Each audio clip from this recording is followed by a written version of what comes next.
Hello everyone, welcome back to online study zone. देखिए friends, आज की इस वीडियो में हम लेकर आए हैं बिहार पुलिस के लिए सेट नंबर 4। उम्मीद है कि इससे पहले कि आपने बाकी के 3 सेट को ज़रूर सॉल्व कर लिया होगा। इसमें जो भी क्वेश्चन है बहुत ही ज़्यादा सेलेक्टिव है, तो आप वीडियो को पूरा देखा करिए और खुद से गेस किया करिए कि कितना आप सही कर पा रहे हैं। वीडियो के एंड में आप बताइए कि 50 में से कितना स्कोर कर पा रहे हैं, ताकि मुझे भी पता चले कि क्वेश्चन का लेवल आपके लिए कैसा है। तो चलिए इस वीडियो को शुरू करते हैं। तो वीडियो को शुरू करने से पहले छोटा सा पॉइंट मैं उन लोगों को बता दूं कि जो लोग जून मंथ के करंट अफेयर्स का इंतज़ार कर रहे थे, तो हमारे एप्लीकेशन पर ई बुक में आपको जाकर के ये चीज़ मिल जाएगा। जून मंथ का करंट अफेयर्स हमारा हैंडराइटिंग नोट्स जो होता है हर महीने का, वो लॉन्च हो चुका है। जाकर के आप इसको डाउनलोड कर सकते हैं। तो देखिए, सबसे पहला प्रश्न ये आता है कि भारतीय संविधान के निम्नलिखित में से किस अनुच्छेद में कर्मकारों या फिर श्रमिकों कह सकते हैं, कर्मकारों के लिए निर्वाह मजदूरी आदि का प्रावधान निर्दिष्ट किया गया है। तो ये किस अनुच्छेद के अंतर्गत आता है? तो ऑप्शन यहाँ पे बी होगा, अनुच्छेद 43 के अंतर्गत आता है। और इसमें सबसे महत्वपूर्ण आपका हो जाएगा ग्राम पंचायतों का जो गठन है अनुच्छेद 40 के अंतर्गत, तो उसे भी याद रखेंगे। यांत्रिक ऊर्जा को विद्युत ऊर्जा में रूपांतरित करने के लिए कौन से उपकरण का उपयोग किया जाता है?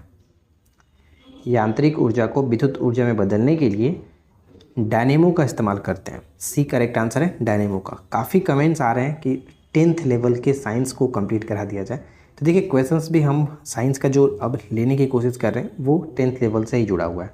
तो आप लोग बस वीडियो को देखिए और मैं कोशिश करूँगा कि एक अलग वीडियो लाएँ जिसमें साइंस स्पेशली बायोलॉजी से रिलेटेड जो क्वेश्चंस ज़्यादातर पूछे जाते हैं वो कवर किया जाए। नेक्स्ट आता है कि समन्वयी धर्म दीन इलाही, यानी शाब्दिक जिसका अर्थ है ईश्वर का धर्म, की स्थापना किसने की थी, किसके द्वारा की गई थी? दीन इलाही की स्थापना किसके द्वारा की गई थी? अकबर के द्वारा किया गया था। ठीक है, ऑप्शन ई, अकबर के द्वारा स्टार्ट किया गया था। नेक्स्ट आता है कि विश्व की तीसरी सबसे लंबी नदी कौन सी है? ध्यान दीजिएगा, विश्व की तीसरी सबसे लंबी नदी पूछी जा रही है, वो कौन सी है? तो विश्व का सबसे लंबा नदी तो हम जानते हैं नील नदी है। सेकेंड आता है हमारा अमेजन नदी, लेकिन थर्ड नंबर पे आता है यांगती। यांगती जो है, जो आपका यांगसी भी कहीं लिखता है, कहीं यांगती लिखता है, ये चीन में रहता है। एशिया की सबसे लंबी नदी के रूप में जानते हैं, जो कि दुनिया की तीसरी सबसे लंबी नदी है। भारत के किस राज्य में सबसे पुराना और सबसे बड़ा तेल क्षेत्र मौजूद है? भारत के किस राज्य में सबसे पुराना और सबसे बड़ा तेल क्षेत्र मौजूद है? तो सही आंसर हो जाएगा ऑप्शन डी। ठीक है, दिग्बोई जो है वो सबसे पुराना था और असम के तिनसुकिया जिले में स्थित है। तो यहाँ पे डी बिल्कुल करेक्ट आंसर बन जाता है। अगर आपने अभी तक वीडियो को लाइक नहीं किया तो आप लोगों से रिक्वेस्ट है कि वीडियो को लाइक कर दीजिए, चैनल को सब्सक्राइब कर लीजिए। और आज की इस वीडियो का लाइक्स का टारगेट हम रखते हैं 135 लाइक्स, तो डेफिनेटली आप लोग ज़रूर कंप्लीट कर देंगे। बुक का प्रथम प्राचीन भारत के इनमें से किस राजवंश के संस्थापक थे? बुक्का प्रथम, तो देखिए बुक्का प्रथम का संबंध हरिहर और बुक्का जो है, दो भाइयों ने मिलकर के संगम राजवंश की स्थापना की थी। तो यहाँ पे हम कह सकते हैं ऑप्शन बी होगा। इंग्लिश चैनल और उत्तरी सागर को जोड़ने वाले प्रमुख जलद मरुमध्य का नाम क्या है? इंग्लिश चैनल और उत्तरी सागर को जोड़ने वाले प्रमुख जलद मरुमध्य का नाम क्या है? तो यहाँ पे हम कहेंगे डोवर जलद मरुमध्य। ऑप्शन ए हो जाएगा डोवर। नेक्स्ट, 1848 में लॉर्ड डलहौजी के कार्यकाल के दौरान लागू हुए सुधार का नाम क्या है? तो यहाँ पे आपको बता दूं कि लॉर्ड डलहौजी ने अपनी शासनकाल में 1848 में एक नीति स्टार्ट किया था, जिसे हड़प नीति या फिर व्यपगत का सिद्धांत कहते हैं, इंग्लिश में डॉक्ट्रिन्स ऑफ लैप्स के नाम से जानते हैं। तो यहाँ पे ऑप्शन सी हो जाएगा व्यपगत सिद्धांत। ठीक है, जिसका सबसे पहला शिकार भी पूछा था कि कौन सा राज्य हुआ, तो वो आपका सतारा था। निम्नलिखित में से कौन सा पौधों में होने वाला कवक रोग नहीं है? ध्यान दीजिएगा, कवक से होने वाला रोग नहीं है। तो निम्नलिखित में अगर हम देखें तो कवक से नहीं, जो साइट्रस कैंकर आप रोग देख रहे हैं, ये जैसे कि खट्टे फलों में नींबू संतरा इसमें होता है, तो ये जीवाणु के कारण होता है, ना कि कवक के कारण। तो यहाँ पे हम बी को टिक करेंगे, ये आपका जीवाणु के कारण होने वाला रोग है। किस पशु को भारत का राष्ट्रीय धरोहर पशु माना जाता है? भारत का राष्ट्रीय धरोहर पशु घोषित किया गया है। तो सही आंसर क्या होगा? Option B. ठीक है, हाथी जो है इसे राष्ट्रीय धरोहर पशु के रूप में घोषित किया गया। प्रकाश संश्लेषण की दर किस रंग के प्रकाश में अधिकतम होती है? प्रकाश संश्लेषण की जो दर है, फोटोसिंथेसिस की जो रेट है, वो सबसे ज़्यादा किस रंग में अधिक होता है? तो सबसे ज़्यादा जो होगा वो लाल रंग में होता है और सबसे कम बैंगनी रंग में होता है। तो ऑप्शन यहाँ पे सी होगा। एक्सरे की खोज किसने की थी? एक्सरे की खोज किसने की थी? एक्स किरण एक्सरे की खोज किसने की गई थी?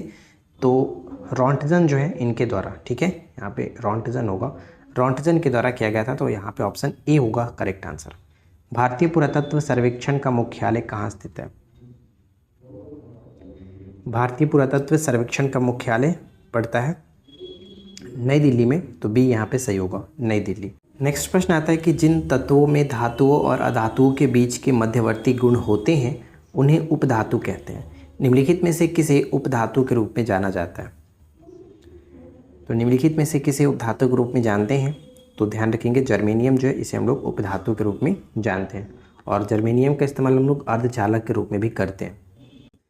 इसके बाद नेक्स्ट प्रश्न आता है कि अशोक तर्कसिद्ध रूप से प्रारंभिक भारत के सबसे प्रसिद्ध शासक थे जिसने कलिंग पर विजय प्राप्त की। वे किसके पोते थे? अशोक जो है वो किसके पोते थे?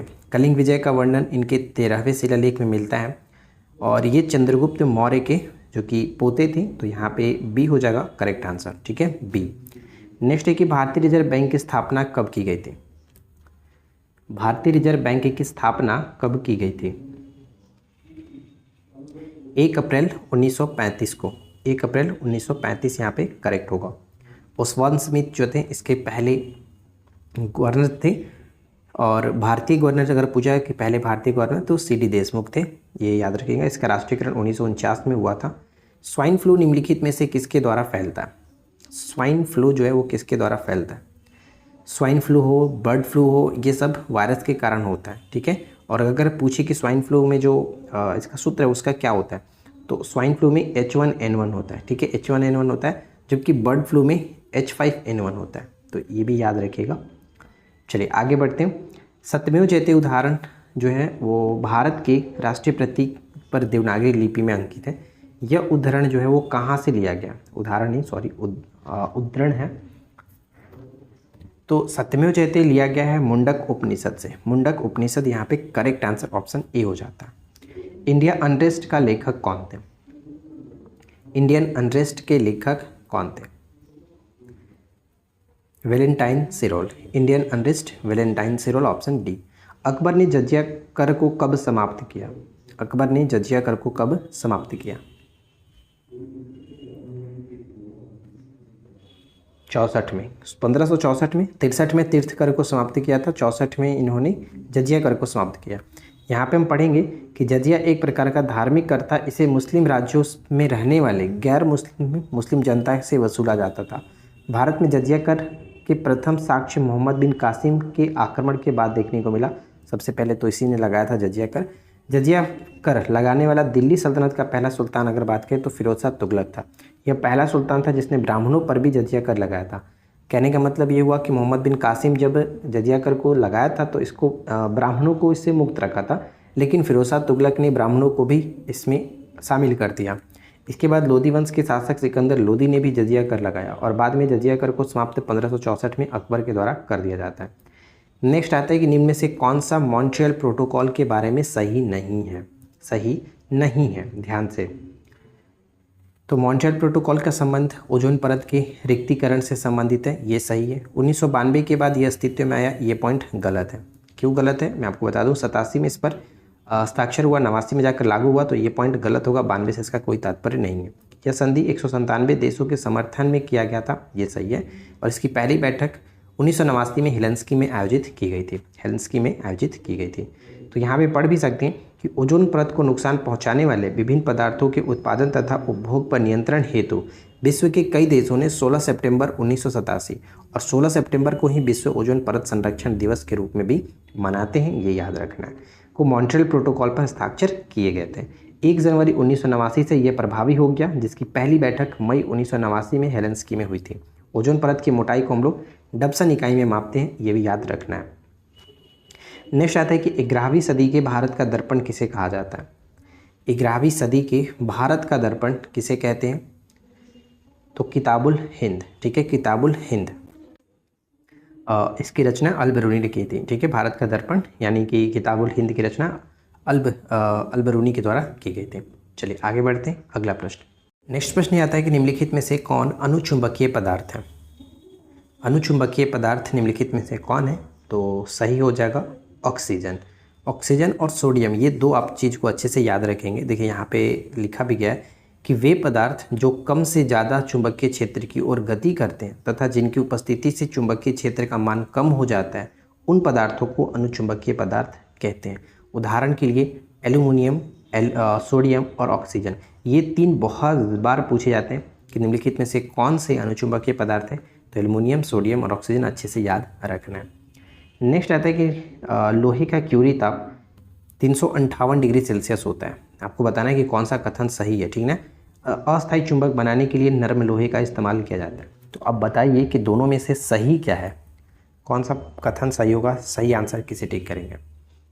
तो मैं आपको बता दूं कि लोहे का क्यूरी ताप 770 डिग्री सेल्सियस होता है, ना कि यहाँ पे 358। तो ये तो गलत हो गया, लेकिन अस्थायी चुंबक बनाने में नरम लोहे का इस्तेमाल करते हैं और अस्थायी चुंबक बनाने में हम लोग इस्पात का इस्तेमाल करते हैं। तो केवल और केवल दो यहाँ पे करेक्ट होगा, ऑप्शन हम बी को टिक करेंगे। यहाँ पे पढ़ सकते हैं कि लोहे का क्यूरी ताप 770 डिग्री सेल्सियस होता है, जबकि निकेल के लिए क्यूरी ताप 358 डिग्री सेल्सियस है। स्थायी चुंबक बनाने में इस्पात और जबकि अस्थायी चुंबक बनाने में नरम लोहे का इस्तेमाल करते हैं। इसके बाद अगला प्रश्न आता है कि the following sentence has been split into 4 segment. आपको ये बताना है कि ग्रामेटिकल एरर किस में है, ग्रामेटिकल एरर कहाँ पर देखने को मिलेगा।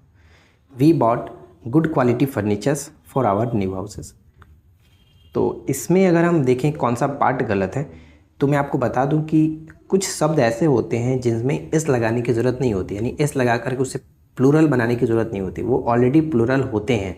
जैसे कि आपका हो गया फर्नीचर्स, लगेज, इन सभी में एस लगाने की ज़रूरत नहीं होता है। तो यहाँ पे एस जो लगा गया फर्नीचर्स, ये चीज़ गलत है। फर्नीचर्स मतलब फर्नीचर का मतलब ही होता है प्लूरल में बहुत सारे फर्नीचर, तो ये पॉइंट आपका गलत होगा, फर्नीचर्स नहीं होगा, यहाँ पे फर्नीचर होना चाहिए था, ऑप्शन बी होगा। ठीक है, नेक्स्ट आता है कि आपको ये बताना है कि वन वर्ड्स जो सब्स्टिट्यूशन होता है, जैसे कि अनेक शब्दों के लिए एक शब्द हिंदी में आप जानते हो, उसी तरह से इंग्लिश में इसको वन वर्ड सब्स्टिट्यूशन कहा जाता है।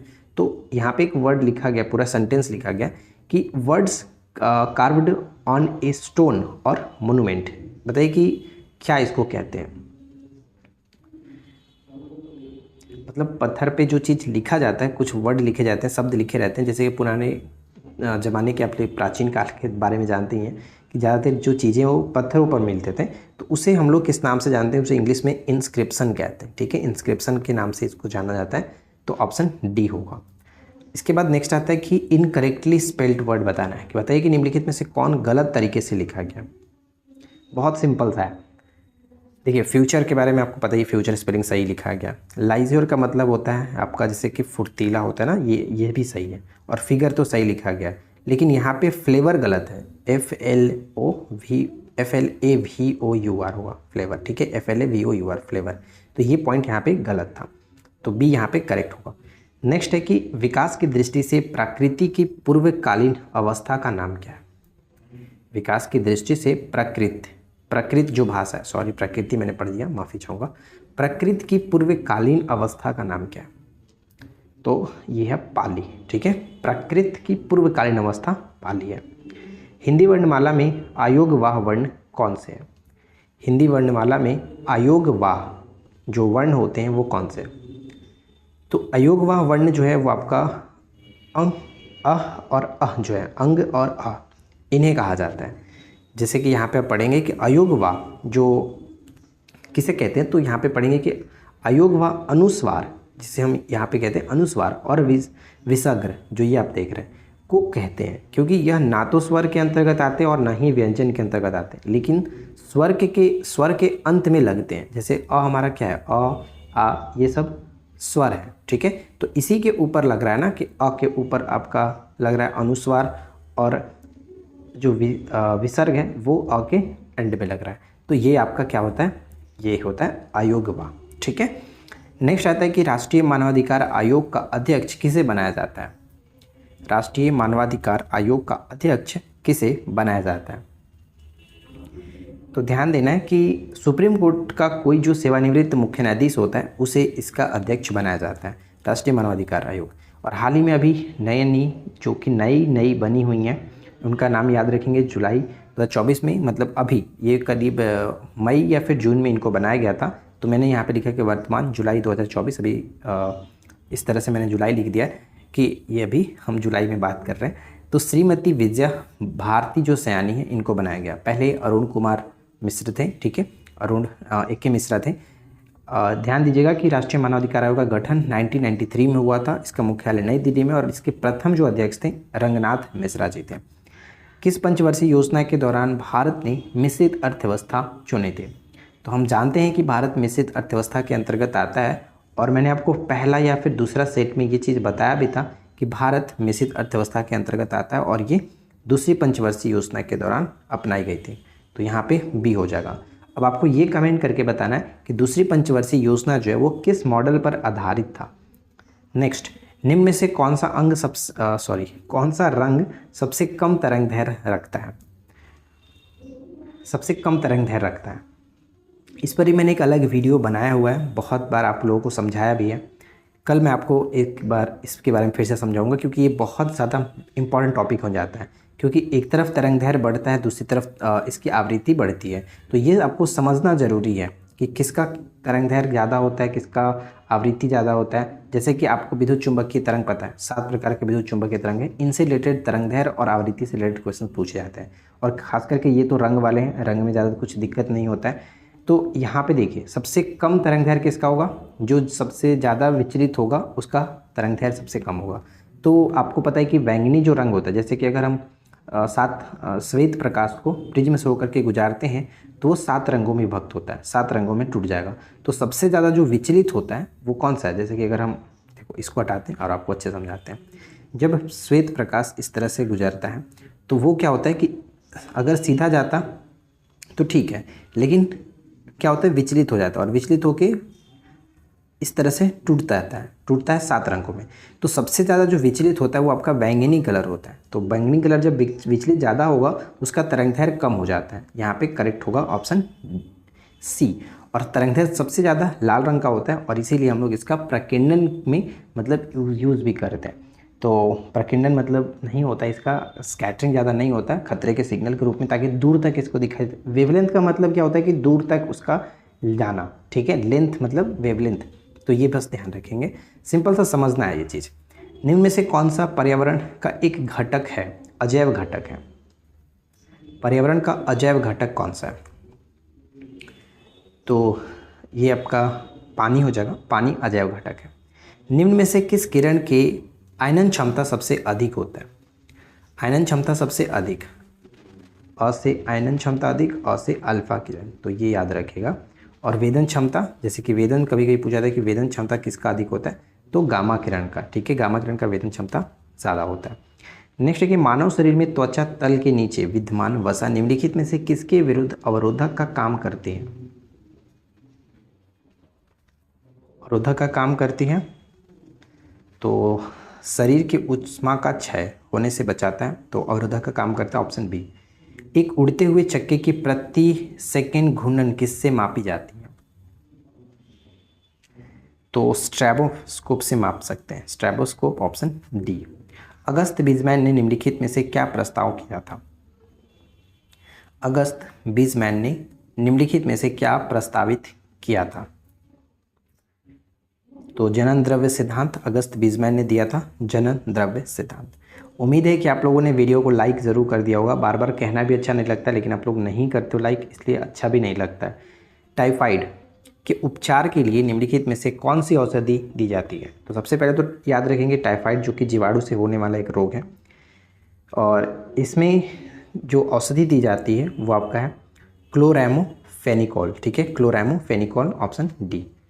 इसके बाद नेक्स्ट आता है कि आपको ये बताना है कि जो इडियम्स दिया गया इसका क्या होगा। जैसे कि ब्लो ए फ्यूज़, ब्लो ए फ्यूज़ जो है इसका मतलब क्या होगा? मतलब जो आग बबूला होता है, बहुत ज़्यादा गुस्सा कर रहा होता है, उसको कहते हैं टू रिएक्ट वेरी एंगरली। तो यहाँ पे हम बी को टिक करेंगे, उसे कहते हैं ब्लो ए फ्यूज़, ठीक है। किस स्थल को एक उन्नत जल प्रबंधन व्यवस्था के साक्ष्य प्राप्त हुआ है? यानी कौन सा हड़प्पा कालीन जो स्थल था जहाँ पर जल प्रबंधन व्यवस्था का साक्ष्य प्राप्त हुआ है? आज मैंने मॉर्निंग में एंसेंट हिस्ट्री का आपको मास्टर वीडियो प्रोवाइड कराया 2 घंटे का। अगर आपने उसको नहीं देखा तो मैं रिकमेंड करूँगा कि ज़रूर देख लीजिएगा, क्योंकि वो बहुत ज़्यादा महत्वपूर्ण हो जाता है। एंसेंट हिस्ट्री के उसमें 250 क्वेश्चंस दिए गए हैं, जो कि बहुत ज़्यादा इंपॉर्टेंट वाले प्रश्न हैं। एक बार एग्जाम्स में जाने से पहले देख कर ही जाना है। तो साक्ष्य प्राप्त हुआ है वो आपका धौलावीरा जो कि गुजरात में है, और यहाँ पे जल प्रबंधन व्यवस्था के साक्ष्य मिले। भारतीय प्रागैतिहासिक को उद्घाटित करने का श्रेय किसको जाता है? भारतीय प्रागैतिहासिक किसको जाता है? तो यहाँ पे हो जाएगा doctor Primrose, option C, doctor Primrose. यहाँ पे पढ़ेंगे कि भारत के नवपाषाण काल में पुरातात्विक खोज प्रारंभ करने का जो श्रेय है डॉक्टर प्राइमरोज को जाता है। 1842 में कर्नाटक के लिंगसुगुर नामक स्थान से उपकरण खोजे थे इन्होंने। विजयनगर के किस शासक ने विवाह कर जैसे अलोकप्रिय करों को समाप्त कर दिया था? विजयनगर के किस शासक ने विवाह कर जैसे अलोकप्रिय करों को समाप्त किया था? तो वह है कृष्णदेव राय। ठीक है। नेक्स्ट आता है कि हाल ही में कौन सा देश दूसरा सबसे बड़ा वैश्विक इस्पात उत्पादक देश बन चुका है? सबसे बड़ा चीन है, पहले जापान था, लेकिन जापान को पीछे छोड़ करके भारत अब दुनिया का दूसरा सबसे बड़ा वैश्विक इस्पात उत्पादक देश बन चुका है। तो ऑप्शन डी है। हाल ही में किस राज्य सरकार ने आदिवासियों और दलितों के लिए वृद्धा पेंशन की आयु घटाकर के 50 वर्ष कर दी है? किस राज्य सरकार ने आदिवासियों और दलितों के लिए वृद्धा पेंशन आयु घटाकर के 50 वर्ष कर दी है? वो है झारखंड की सरकार ने किया था। हाल ही में किस संगठन द्वारा भारतीय शिक्षा जगत और उद्योगों के संरचनात्मक विश्लेषण सॉफ्टवेयर फिस्ट बनाया है? तो हाल ही में फिस्ट जो सॉफ्टवेयर है वो किसने बनाया है? तो ये इसरो के द्वारा बनाया गया फिस्ट। ठीक है, फिस्ट सॉफ्टवेयर इसरो ने। हाल ही में किसने अपनी आत्मकथा 4 स्टार्स ऑफ डेस्टिनी अनावरण किया है? तो ये जो आत्मकथा है जनरल MM नारवाने। ठीक है, general MM Naravane, option C. महाराजा रणजीत सिंह ने कब लाहौर पर अधिकार किया और उसे अपनी राजधानी बनाया? महाराजा रणजीत सिंह ने कब लाहौर पर अधिकार किया और उसे अपनी राजधानी बनाया? तो सही हो जाएगा 1799 में, ऑप्शन सी, 1799 में। मानव विकास रिपोर्ट किसके द्वारा जारी की जाती है? ह्यूमन डेवलपमेंट जो रिपोर्ट है HDR, ये किसके द्वारा जारी किया जाता है? 1990 में महबूबुल हक जो है इनके द्वारा ये बनाया गया था, पेश किया गया था UNDP के द्वारा, UNDP। ठीक है, फुल फॉर्म भी पूछा जाता है, यूनाइटेड नेशन डेवलपमेंट प्रोग्राम, इसका फुल फॉर्म होता है। ठीक है, तो ऑप्शन ई हो जाएगा। मुद्रा का क्या महत्व है? मुद्रा का क्या महत्व है? तो देखिए, मुद्रा का महत्व यहाँ पे डी हो जाएगा, सब उपरोक्त सभी, क्योंकि उत्पादन एवं उपभोग में भी इसका इस्तेमाल होता है, सुविधा विनिमय का माध्यम का कार्य करता है, वस्तु विनिमय प्रणाली की कठिनाई दूर करता है, यानी सभी के सभी कार्य हैं मुद्रा के। तो ऑप्शन डी होगा। और इस वीडियो का आखिरी प्रश्न, और इसी के साथ मैं उम्मीद करता हूँ कि आप लोगों ने वीडियो लाइक और चैनल सब्सक्राइब ज़रूर कर लिया होगा। इस तरह की रेगुलर वीडियो आपको मिलती है तो सब्सक्राइब करके रखिए।